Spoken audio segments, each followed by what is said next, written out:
someone is breaking into your house right now. What do? You lock the door, you hide, and you dial three numbers on a glowing screen. You wait for professionals with badges and radios to arrive. Today, we outsource our safety to the state. We consider this the absolute baseline of civilization. But for 99% of human history, the police did not exist.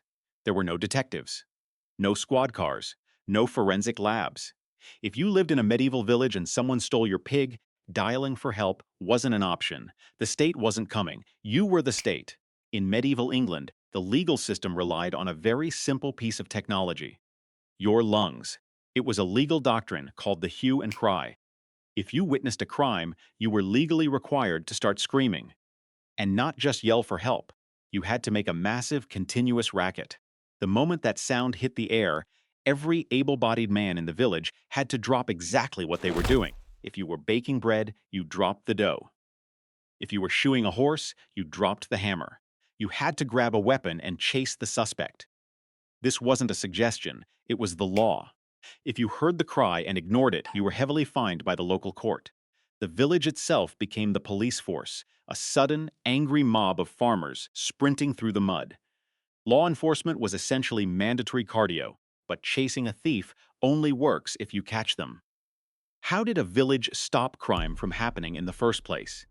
They used a psychological weapon that modern people would find completely unfair: collective punishment. In medieval England, this was formalized in something called the Frank Pledge system. Every male over the age of 12 was forced to join a group of 10 men called a tithing. These 10 men were legally chained together. If one guy in your tithing got drunk and burned down a barn, the victim didn't just sue him. The court fined all 10 of you. Imagine if your coworker shoplifted a watch and the judge emptied your bank account to pay for it. You would be furious. And that was exactly the point. The system turned every villager into a paranoid babysitter. You didn't need a police patrol because your neighbors were constantly watching you, terrified that your stupidity would cost them their winter grain. Peer pressure was the ultimate surveillance state.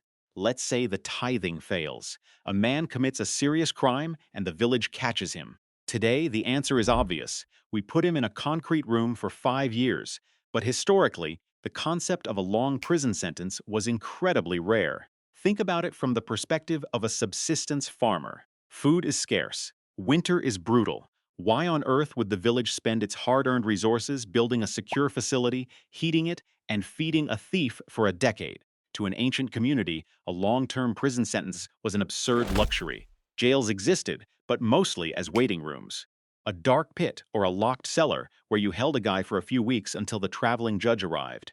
Punishment had to be cheap, it had to be fast, and it had to leave a scar. For minor crimes, the village relied on something much cheaper than a jail cell: weaponized embarrassment. Every European town square had a wooden device designed for public humiliation: the stocks, which clamped your ankles, or the pillory, which trapped your head and hands. If you cheated your customers or started too many fistfights, you were locked in the wood. You were left there for hours or days. But the wood wasn't the punishment. The audience was. Your neighbors would gather around. They would hurl rotten vegetables, dead animals, mud, and sometimes rocks. It sounds like a cartoon trope, but it was psychologically devastating. In a world where you could never move away, where you had to live with these exact same 50 people for the rest of your life, your reputation was your only currency. Losing it meant social death. In some French and English villages, they took this a step further with a tradition called rough music. If a husband was beating his wife or someone was violating community norms, a mob would gather outside their house at midnight. They would bang pots, pans, and agricultural tools, screaming insults and blowing animal horns. It was a terrifying, deafening warning. The village was saying, "We see you, and we can destroy you." But what about violent crime? What happens when someone is murdered? Without police to investigate, ancient societies faced a terrifying risk: the blood feud. If you kill my brother, my family kills you, then your family kills my cousin. The violence spirals until both families are wiped out. To stop this, early medieval societies invented a surprisingly modern concept: a price tag for human life. It was called wergild, literally translating to man price. Early Germanic and Anglo-Saxon law codes read like a gruesome menu. Every single body part had a specific cash value. If you chopped off a man's thumb, you owed him 20 shillings. If you cut off his little finger, it was 11 shillings. Knocking out a front tooth cost more than a back molar. If you killed someone, you owed their family a massive sum of gold or cattle based on the victim's social rank. It sounds cold, putting a literal price on a human body, but it was incredibly practical. It gave an angry family a way to seek justice without drawing a sword. You didn't go to jail, you just went bankrupt. But there was one scenario where the system broke down entirely. What if a murderer refused to pay? What if a criminal ran away into the forest, hiding from the village?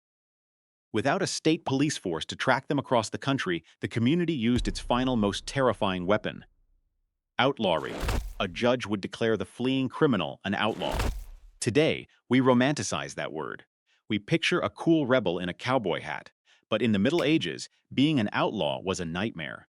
It meant you were literally placed outside the protection of the law. In English legal terms, you were declared a wolf's head.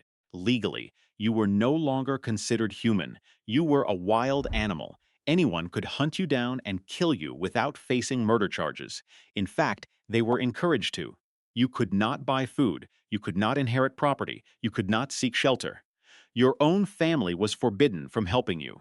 Banishment was the ancient equivalent of the death penalty, just executed by nature. When we look back at how villages handled crime, it is easy to feel superior. We have blind justice. We have fingerprints, DNA, and constitutional rights.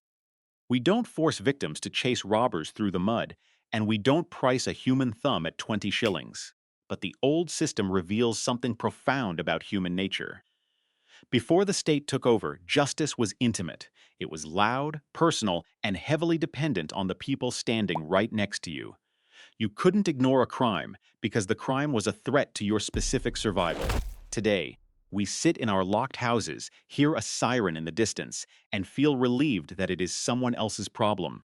We traded the suffocating grip of the village for the cold, efficient protection of the state. We gained fairness, and we gained privacy. But we lost the one thing the medieval village understood perfectly: the idea that keeping the peace is everyone's job.